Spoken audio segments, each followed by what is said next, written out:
Mercy is not approval. Mercy is not approval. The mercy of God is not the approval of God. Can I say this to you, men of God? That God is using you doesn't mean you are right.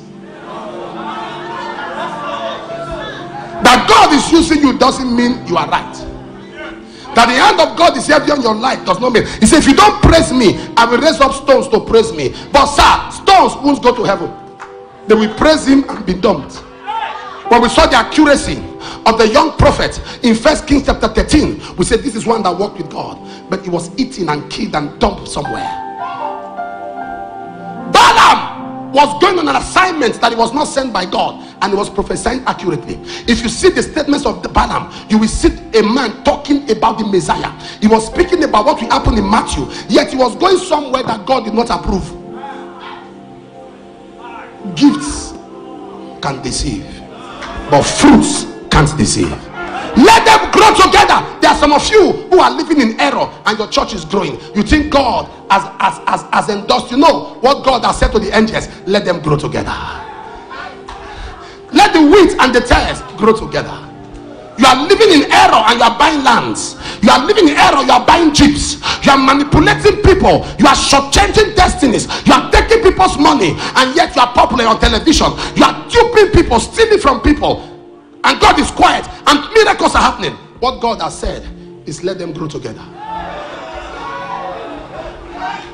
Pastors have become so evil-minded. They will collect money from anybody, including widows. A woman, all the husband left was just one building that he gathered money to build. After 35 years in civil service, you made a woman sell the land, their only inheritance. She sold it, gave you the money. What did you do with it? You carried your wife to Dubai. On the sweat of 35 years labor, pastors have become criminals on the pulpit. Pastors have become crooks on the pulpit. Everywhere, money everywhere. Everything is about money.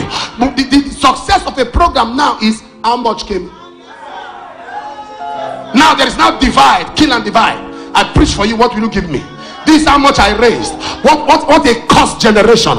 This is how much I raised. This is how much. What are you giving me? I've been in meetings and I've had young men tell me, look at the crowd, and Papa didn't even call for money.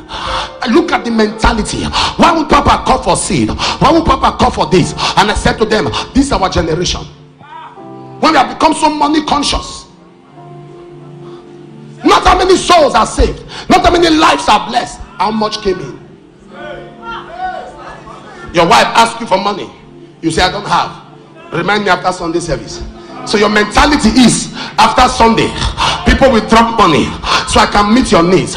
So we are duping people, stealing from people without conscience. The worst thing that can happen to a pastor is for your conscience to die. People will stage miracle. People will stage deliverance. People will stage things. You see people hired from places to come and act like madmen. All the intention is to collect people's money, and God laughs.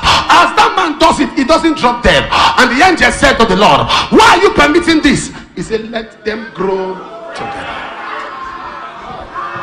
Ancient Zion King,